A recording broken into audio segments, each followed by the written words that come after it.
ومن يتق الله يخرج مخرجا ويرزق من حيث لا يحتسب. وقال النبي صلى الله عليه وسلم: بلغوا عني ولو آية. اللهم صل على سيدنا ونبينا وشفيعنا وحبيبنا ومولانا محمد صلى الله عليه وعلى آله وأصحابه وبارك وسلم. الحمدلله আল্লাহ তাবারক ওয়া তাআলার দরবারে লাখো কোটি শুকর ও সুজুদ যে রব্বি করিম আপনাকে আমাকে দুনিয়ার সমস্ত ঝামেলা থেকে পার রেখে জুমা নামাজ আদায় করার উদ্দেশ্যে মালিকের ঘরে আসার মতো বসার মতো তৌফিক দান করছে।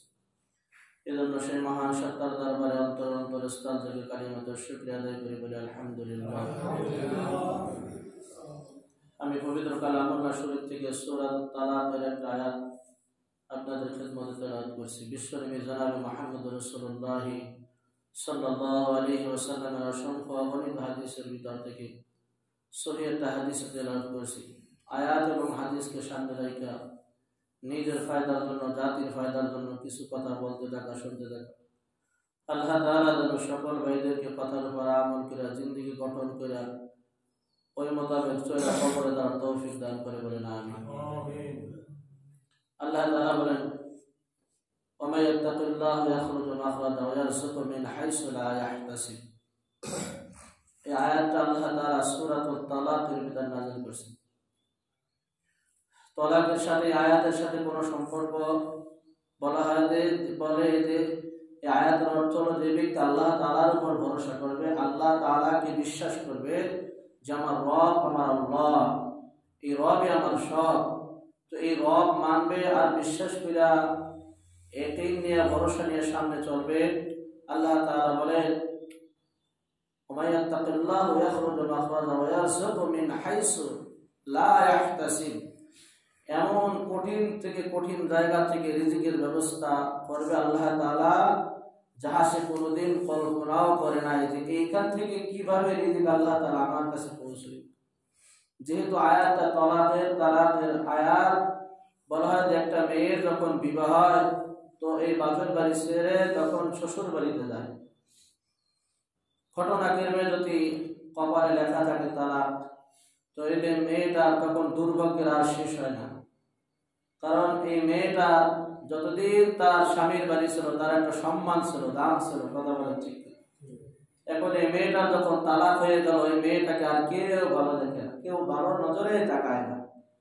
হ্যাঁ, বাপ মা যতদিন থাকবে ততদিন তো তার কাছেই আসবে, কিন্তু বাপ মা যতদিন থাকবে ততদিন নয় দেখাশোনা করবে, এরপরে কি দেখাশোনা করবে। এই মেয়েটা বিবাহের আগে ছিল বাপের কাছে রাজকন্যার মতো, তাহলে কেউ কিছু বলতে পারে নাই। আর এখন এই মেয়েটা যখন তালাক হয়ে গেল, এই মেয়েটা হয়ে গেল ঘরের চাকরানি, কথা বলেন ঠিক কি। তো এই মেয়েকে আল্লাহ তাআলা বলতেছে: হে মেয়ে, ভয় পাইও না, চিন্তা করিও না, ওয়া ইয়াত্তাকিল্লাহ, আল্লাহর উপর ভরসা করো। ওই স্বামী আল্লাহ, আমি আল্লাহ তোমার কাছ থেকে ছিনিয়ে নিয়ে গেছি, আমি আল্লাহ তাআলা এমন স্বামীর ব্যবস্থা করব যা তুমি কোনোদিন কল্পনা করতে পারবে না, বলেন না সুবহানাল্লাহ। তোমার তাহারা, তার পবিত্রতা সুন্দরভাবে করো, আমল আখলাক তুমি আরো বাড়াই দাও, আমি আল্লাহ তোমার উপর রাজি খুশি করে আরো সুন্দর স্বামীর ব্যবস্থা করি। তো দোস্ত বুজুর্গ, বর্তমানে বিশ্ব ইস্তেমা চলতেছে, টঙ্গীর ময়দানে লক্ষ লক্ষ মানুষ ওখানে জমায়েত হয়েছে। আমাদেরও দরকার ছিল ওখানে হাজিরা দেওয়ার, কারণ আমরা হজ পাই না, আমরা হজ করতে পারি না, আমাদের সেই সামর্থ্য নাই, সামর্থ্য থাকলেও আমরা করতে পারি না, কথা বলেন ঠিক কি। এই জমিনের ভিতরে এমন মানুষ আছে লক্ষ কোটি কোটি টাকা, তার যে কত টাকা অ্যাকাউন্টে আছে সে নিজেও জানে না, কিন্তু তার কপালে এই হজ ভাগ্য হয় না, আছে না নাই?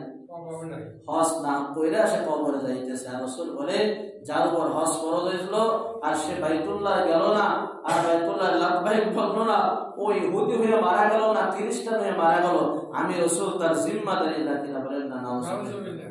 তো আপনার আমার নবী যদি এই কথা বলে কোন উম্মতের ব্যাপারে, ওই উম্মত তো জান্নাতি, জান্নাতি না, বেশক সে জাহান্নামী, এতে কোনো সন্দেহ নাই, এতে কোনো ফতোয়া দেওয়ার দরকার নাই। বেশক সে জাহান্নামী। কিয়ামতের ময়দানে প্রত্যেকটি মানুষ নবীর শাফাআতের অপেক্ষায় থাকবে। কথা বলেন ঠিক? আমি অথম আমাকে যদি রাসূল শাফাআত না করে, কসম খোদার আমিও মাফ পাবো না ওই দিন। আমিও কি পারবো না? মাফ পাইব না। আমাকে মাফ করবেন আল্লাহ তাআলা। তো আল্লাহ রাসূলের শাফাআত আমার দরকার আছে না নাই? তো এই হজ ফরজ হইল বাইতুল্লাহ করুন, এমন লোক আছে না নাই? কিন্তু বাইতুল্লাহ না গেলে এখানে তো যাওয়ার সুযোগ আছে। কথা বলেন ঠিক? তো এই সর্বপ্রথম তাবলীগ আল্লাহ রাসূল সাল্লাল্লাহু আলাইহি ওয়াসাল্লামের বয়স যখন 40 বছর, গোটা 40 পরিপূর্ণ হয়ে গেছে, পরিপূর্ণ একজন যুবক সাবালক হয়ে গেছে, সবকিছু বোঝে, সবকিছু জ্ঞান তার ভিতরে আছে, আল্লাহ তাআলা তখন তাকে নবী বানাইছে। কথা বলেন ঠিক? এই নবী বানায়া তাকে আল্লাহ তাআলা যে দায়িত্ব দিয়া পাঠাইছে, তার ভিতরে আল্লাহ তাআলা বলতেছে, ইয়া রাসূল বাল্লিগ মা উনজিলা ইলাইকা মির রাব্বিক। হে রাসূল, হে আমার দোস্ত, হে আমার হাবিব, আপনাকে আমি অনেক ভালোবাসি।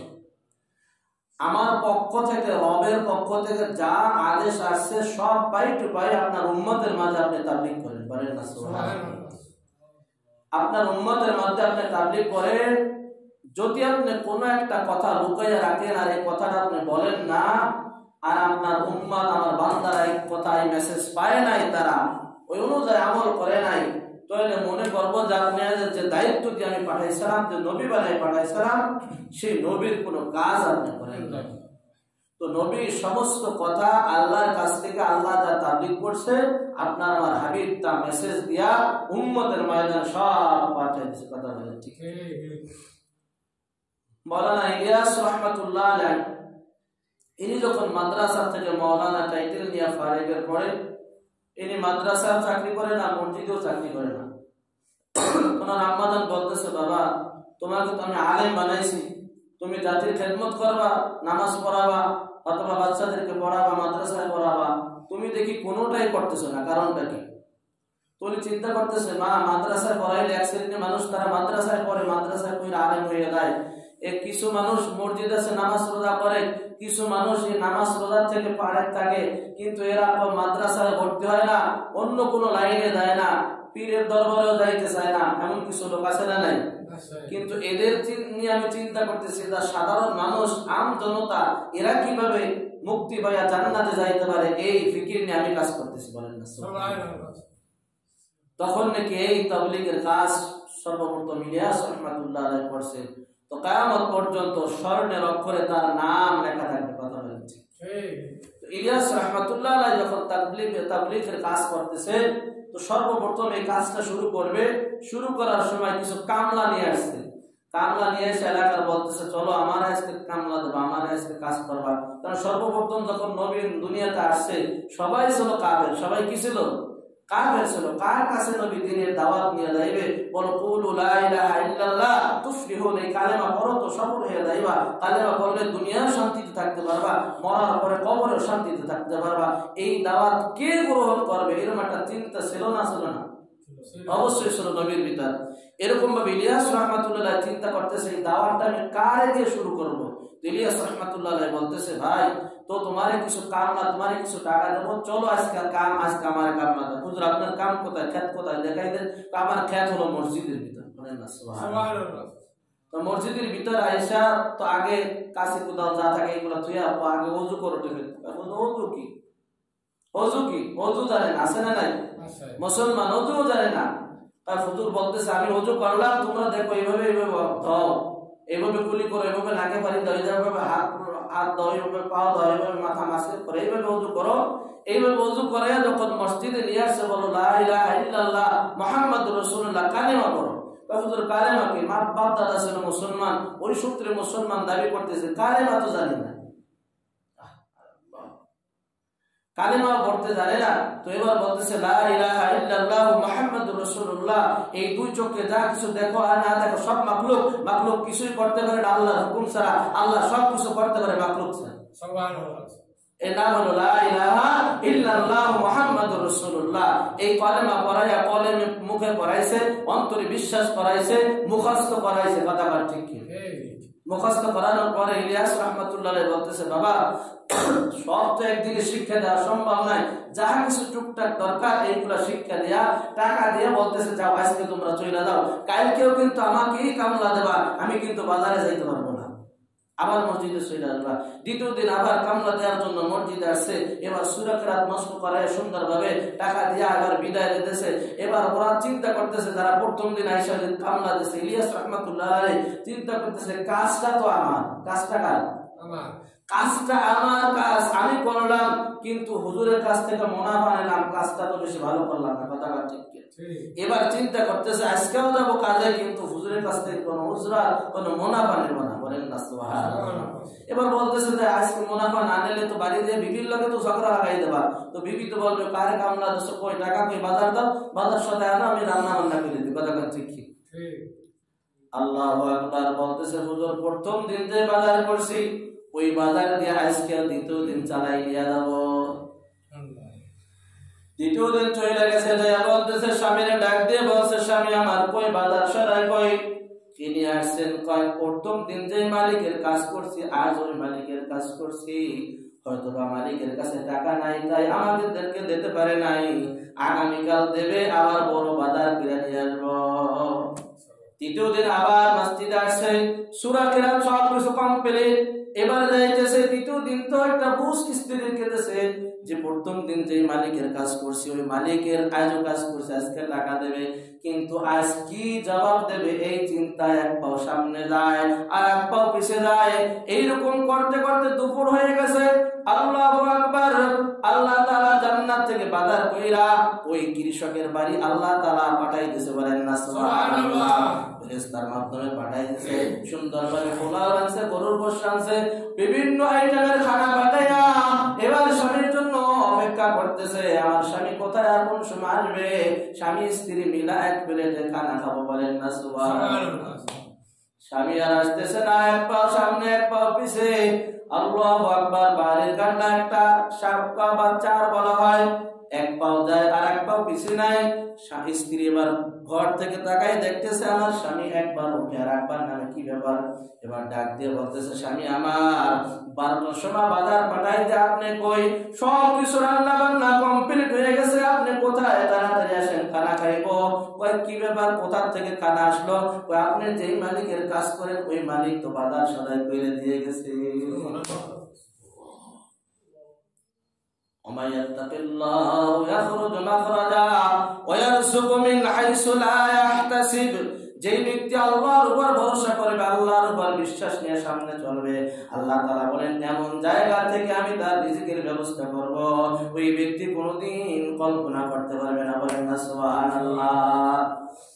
বাংলাদেশের এক মুরব্বি, যে ব্যক্তি নাকি এত বড় একটা রোগে আক্রান্ত হয়ে গেছে, সমস্ত ডাক্তার দেখানো শেষ, ইন্ডিয়া থেকেও ফেরত দিয়েছে, বলতে যে আপনার হায়াত আছে মাত্র 3 মাস।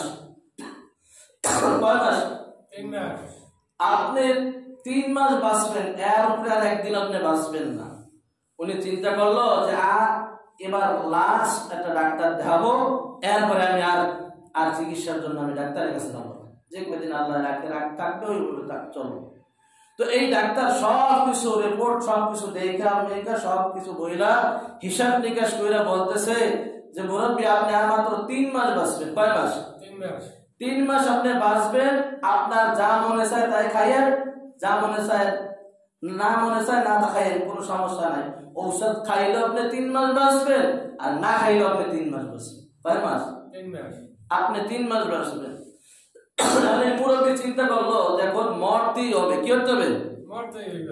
এখন আর মরা ছাড়ার কোনো গতি নাই। তো সারা জীবন শুধু হুজুরকে ধরে আবিয়ানা দিয়েছি, 3 চিল্লা 2 চিল্লা লেখাই আইছি, তো যদি মরতেই হবে তো আমার মৌলটা ওই রাস্তায় দিয়ে যাবো, বলেন না সুবহানাল্লাহ। তো ডাক্তারের দেশে আমার কয় মাস? 3 মাস। ডাক্তারের দেশে আমার পরীক্ষা নিরীক্ষা করে 3 মাস। ওই লোকটা ছিল একটু মহব্বতের লোক, অর্থাৎ আশিকের লোক, আমি আল্লাহর কাছ থেকে আরেক মাস চাই না। কয় মাস হইল? 4 মাস 3 চিল্লা। কয় চিল্লা? জীবনে তো অনেক চিল্লা লেখাইছি, কত চিল্লা কাদা হয়ে গেছে, করতে পারি না। যা একসাথে ডাক্তার দিয়েছে 3 মাস, আমি আল্লাহর কাছ থেকে চাই নিলাম 1 মাস, বলেন না 4 মাস। এখন 4 মাসে কয় চিল্লা? 3 চিল্লা। এই 3 চিল্লা আমি থাকবো, মৃত্যু যদি আইসে যায় ওই অবস্থা হয়ে যাবে, কোনো চিন্তা নেই। এটা হলো কার্যকারী কাকারে শুনাইতেছে, বলতেছে মজার খবর হলো কি, আমি চিল্লা দিয়ে আয়েশা শুনলাম যে ওই যে ডাক্তার আমারে পরীক্ষা নিরীক্ষা করছে, ওই ডাক্তার 3 মাস আগেই মারা গেছে। আমার কথা বুঝেন নাই? ওই ডাক্তার কি হয়ে গেছে? আর আমারে ডাক্তার বলছিল কয় মাস বাঁচবেন? 3 মাস। আমি 3 চিল্লা দিয়ে আসছি 4 মাস নিয়ে, এখন আমার বয়স 6 বছর, আমি ওই ইয়ার পরের থেকে বাঁচতেছি। তো ডাক্তারের হাতে যতই কিছু থাকুক আর না থাকুক, এই মৃত্যুর মালিক কে? আল্লাহ। হায়াতের মালিক কে? আমার আল্লাহ। কথা বলেন ঠিক কিনা? দোস্ত আর বুজুর্গ, বাংলাদেশের ভিতরে বড় একজন শিক্ষিত, যিনি শুধু প্রেসিডেন্টের স্যার বলা ছাড়া আর কাউকে স্যার বলা লাগতো না, ইনি একদিন বিশ্ব ইজতেমায় উপস্থিত হয়েছিল। তো বড় বড় মুরব্বী যারা, তারা জিজ্ঞাসা করলো, আপনি এই তাবলীগ জামাত কইরা আপনি কি পাইছেন? তো যখন এই কথা বললো, বলার পরে তুমি ওনার জীবনে একটা কার্যকারী শুনাইতেছে। যেমন তাবলীগের একটা কার্যকারী আছে না, আপনি চিল্লায় গেলে, এক চিল্লায় যায় 11টা মসজিদ করলেন, কি কি করলেন, কি কি দেখলেন, সব শোনে কি শোনে না? বলতেছে আমার জীবনের একটা কার্যকারী শুনাইতেছি। আমরা স্বামী স্ত্রী এবং 2 সন্তান, অনেক টাকার মালিক, কত যে টাকা আছে তা আমি নিজেও জানি না। 4 জনের 4টা গাড়ি, আমরা কেউ গাড়িতে কেউ উঠি না, কেউ গাড়ি কেউ আমরা ব্যবহার করি না। যদি আমার গাড়ি নষ্ট হয়ে যায়, আমি কেউ গাড়ি ব্যবহার করি না। দরকার আমি রিক্সা চলে আমি অফিসে যাবো, কিন্তু আমি কেউ গাড়ি ব্যবহার করবো না। এটা আমার একটা মান সম্মান, একটা প্র্যাকটিস আছে না? নাই।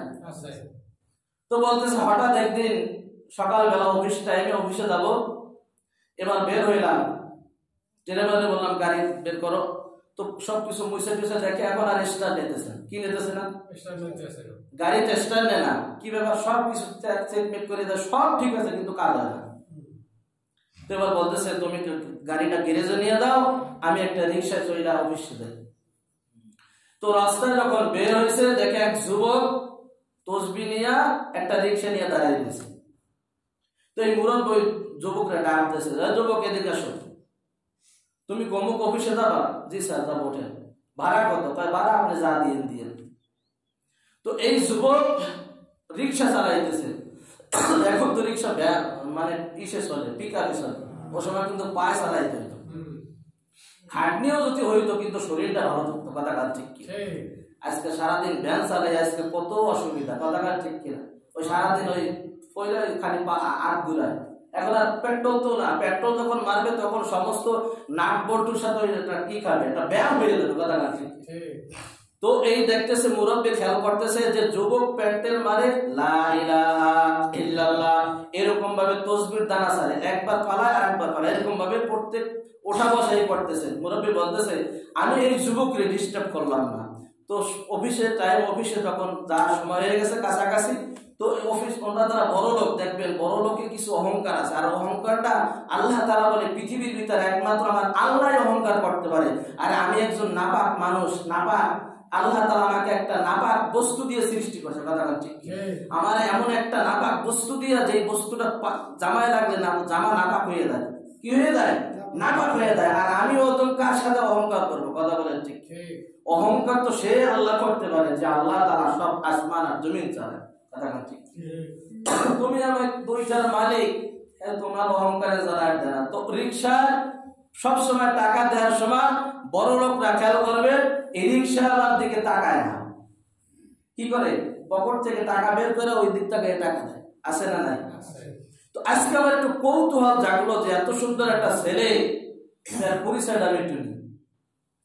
তো টাকা দিয়ে কয় টাকা দেবো? বাবা কয় স্যার আপনি যা দেন। তাই 5 টাকা ভাড়া, আরো 20 বছরের আগের কথা বলতেছি, ভাড়া হলো 5 টাকা। কয় টাকা? 5 টাকা। ভদ্রলোক 20 টাকা দিয়ে দিয়েছে। কয় টাকা দিয়েছে? 20 টাকা দিয়ে দিয়েছে। তো ভিতরে একটা কৌতূহল জাগলো যে মনে চাইতেছে তোমার নামটা কি? বলতেছে আমার নাম হলো আব্দুস সালাম। কি নাম? আব্দুস সালাম। আব্দুস সালাম, আব্দুস সালাম তুমি কেমন আছো?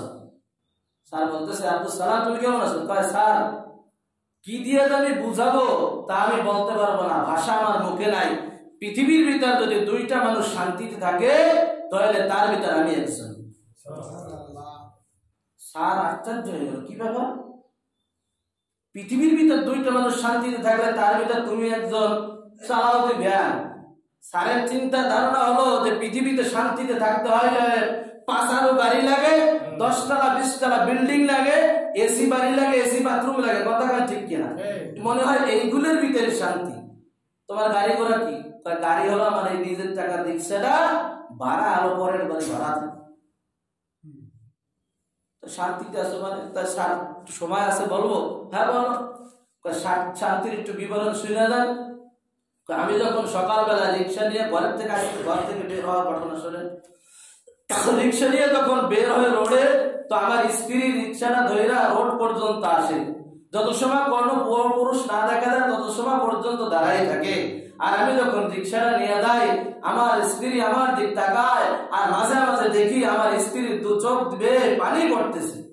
আমি রোডের থেকে বাসায় ফিরে আসে আমি জিজ্ঞাসা করি, কি ব্যাপার? আমি তোমাকে দৈনিক দেখি, তুমি যখন আমাকে শেষ বিদায় দিয়ে দাও যে আমার স্বামী যাইতেছে, কাজে কর্মে যাইতেছে, আর তোমার 2 চোখ বইরা পানি পড়তেছে, কারণটা কি? তুমি কাঁদো কেন? আমি কান্দি এই জন্য, এই প্রকার রোড আর পিস গুলা সব গরম হয়ে গেছে। আমার স্বামী আমার ভরণ পোষণের জন্য, আমার ইজ্জত হেফাজত করার জন্য কত কষ্ট করে, মাথার উপর সূর্যটা পিস গরম হয়ে গেছে, এই অবস্থায় রিক্সা ছাড়া কত কষ্ট করে আমাকে ভরণ পোষণ করে। এই জন্য আমি আমার স্বামীর জন্য আমি কান্দি। বলেন না সুবহানাল্লাহ। স্যার এই বিবরণ যখন আমি আব্দুল সালাম বাড়ি দিয়ে শুনি, মনে হয় আমার স্ত্রীকে আমি মাথায় তুলে রাখি।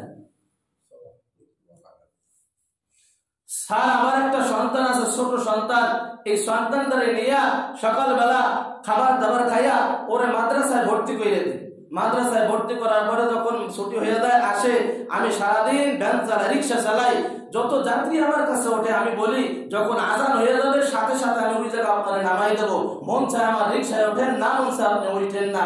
তবে আমি কারোর কাছ থেকে ভাড়া আমি কন্ট্যাক্ট করি না যে আমার এই কোয়ারটাই তাই দেয়া লাগবে। মাঝে মাঝে কেউ বেশি দেয়, আবার কেউ কম দেয়। আলহামদুলিল্লাহ যার তকদিরে থাকে তাই হয়েই যায়।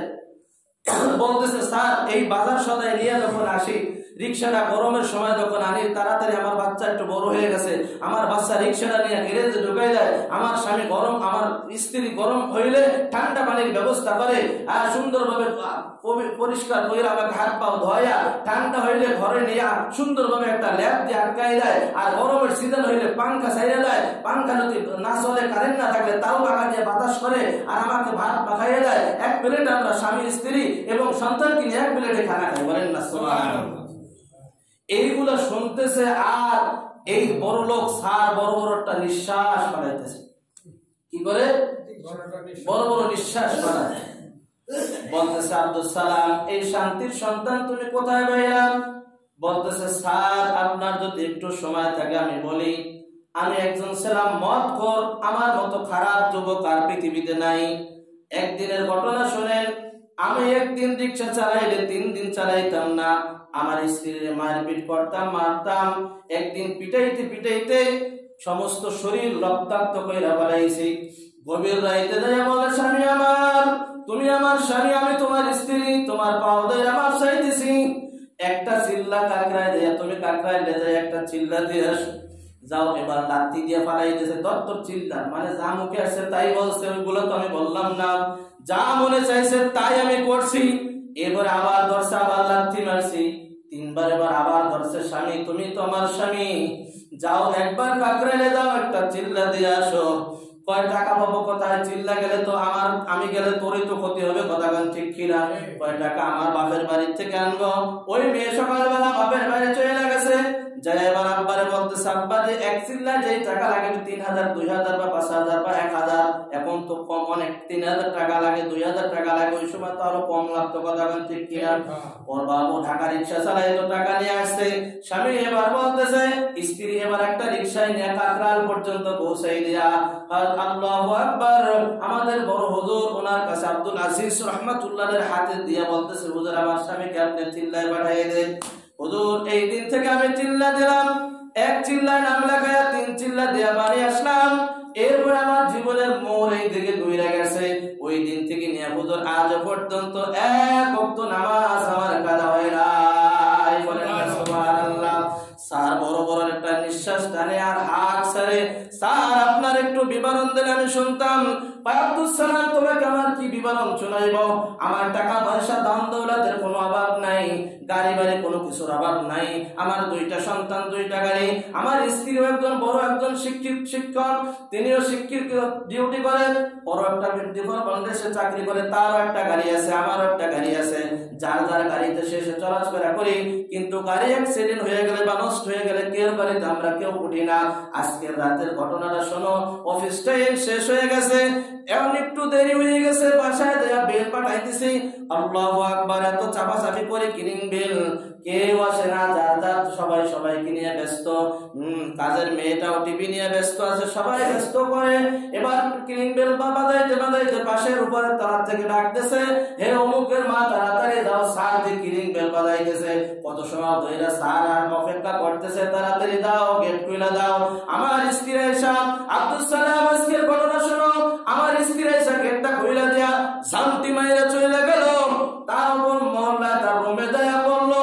এবার আমি যে দেখলাম খাবারের টেবিলে গেলাম, ফিরে এসে খাবারের টেবিলে দেখি সবকিছু বিছা গাছা, মনে হয় বিলেইতে খাবার খাইছে। আমি তো বড় লোক, কোটিপতি, আমি তো অনেক পদের বাজার, হাজার রকমের আইটেমের বাজার করি, কিন্তু এটা খাওয়া আমরা সবাই এরকম ভাবে।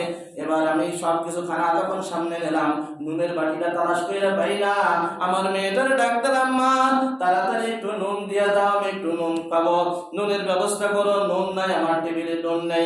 মেয়েটা ঝামটি দিয়ে আইসা নুনের বাটিটা এইরকম ভাবে টেবিলের উপর বানাইলো। আল্লাহু আকবার, বারুসের মতো ওই বাটিটা ধাক্কা লাগা জমিনে পড়ে গেল, লবণটুকু ওই জায়গা পড়লো। তা ঝামটা দিয়া বাপের চলে গেল, আব্বা তুমি যত সময় পর্যন্ত বাইরে থাকো তত সময় পর্যন্ত আমরা ভালো থাকি, এই তোমাকে নুন দিতে আইসা ডিপজলের একটা শুটিং চলে গেল। সুবহানাল্লাহ, সুবহানাল্লাহ। আব্দুল সালাম, আমি দুনিয়া জাহান্নামের আগুনে ধাও ধাও ধাও ধাও কইরা জ্বলতেছি। আব্দুল সালাম, তোমার যদি ইতিহাস তাই হয় আব্দুল সালাম, তাড়াতাড়ি আজকে অফিস টাইম, আমি যেহেতু আজকে আমি গাড়িতে উঠি নাই, আমার অফিস এই টাইমে ছুটি হয়।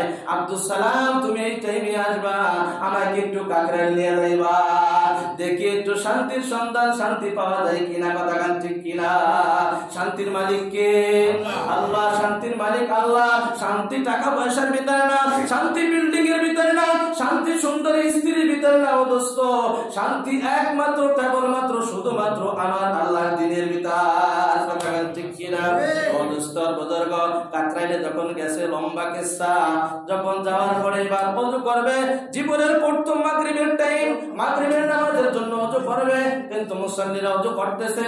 এই বড় লোক ভদ্রলোক কি করবে? জীবনে কোনোদিন ওযু করে নাই, আগে ধুইছে পাও। আগে কি ধুইছে? আগে পাও ধুইছে, এদিক ওদিক ধোয়ার পরে যাই হোক, মাগরিবের নামাজ পড়ার পরে বয়ানে বসে গেলে, বয়ান শেষ, এবার তশকিল করতেছে যে 3 দিনের জন্য, কমাস কম 3 দিনের জন্য কে কোন আল্লাহর বান্দা আল্লাহর রাস্তায় বের হবা। এবার চিন্তা করতেছে, যেহেতু আমি আব্দুল সালামের সন্ধান নিয়ে আমি কাকরাইলে আসছি, এই কাকরাইল থেকে আমি 3 দিনের জন্য হইলো আজকে আমি বের হয়ে যাবো। বলেন না সুবহানাল্লাহ। 3 দিনের নাম লেখাইলো। নাম লেখানোর পরে এশারের নামাজের পরে খাবার দাবার খাইতে দিয়েছে, প্রত্যেক প্লেটে 2 জন করে। এবার স্যার বলতেছে যে এই যে খাবার, জীবনে আমি এই খাবার কোনোদিন দেখি নাই, এত বড় বড় লাউ, কি আর ওই সেই বিলের সেই বড় বড় কুমড়া, না একটু মাছ, না হলদি মরিচ, কথা ঠিক। এই যে যখন আমার সামনে আনছে, আমার দেখার পরে যেন কিরম কিরম একটা ভাব এসে গেছে। তো যাই হোক, হেদায়েতের মালিক কে? আল্লাহ। ইন্নাকা লা তাহদি মান আহবাবতা। ও দোস্ত, হেদায়েত কোনো পীর সাহেবের হাতে না, হেদায়েত কোনো ইমাম সাহেবের হাতে না, হেদায়েত কোনো বক্তার হাতে না, হেদায়েত আমার আল্লাহ তাআলা নিজে রাখছে। যেই হেদায়েত যাকে আল্লাহ তাআলা চাইবে তাকে আল্লাহ হেদায়েত দেবে, কথা গান ঠিক কিনা। তো ওই খাবার খাইয়া এমন প্রথম জীবনেতে এত মজা পাইছে। আব্দুল আজিজ রহমাতুল্লাহ আলাইহির প্লেটে ওই ভদ্রলোক বসে, একই প্লেটে খানা খাইতেছে। বলেন না সুবহানাল্লাহ।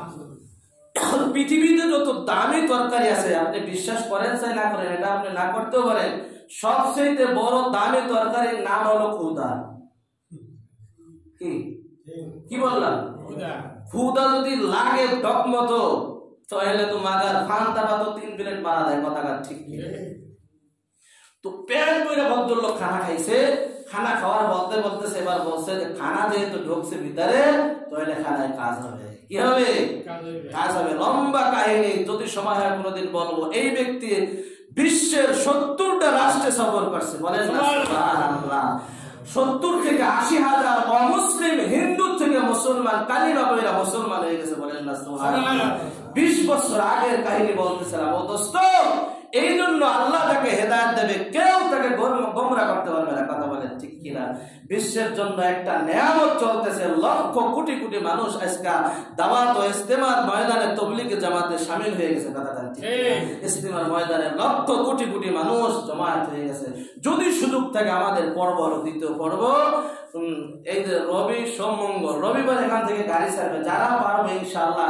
জীবনের জন্য এক রাকাত নামাজ পড়লে লক্ষ লক্ষ কোটি কোটি নামাজের সওয়াব পাবেন কথা বলেন ঠিক কত মানুষ আসবে কত মুসাফির যেই পর্যন্ত আমার টার্গেট ছিল আমি সেই পর্যন্ত যাইতে পারলাম না দোস্ত এই জন্য আমরা যাবো তো ইনশাআল্লাহ না যাইতে পারলে অন্যকে তশকিল করবো ভাই চলো বিশ্ব ইস্তেমা হইতেছে বিশ্ব ইস্তেমা একটু যাই কথা ঠিক আল্লাহ তাআলা নিয়ত দেখবে কি দেখবে নিয়ত দেখবে আল্লাহ তাআলা সকলকে হাজিরা দেওয়ার তৌফিক দান করুন আমিন ওয়া মা আলাইনা ইল্লা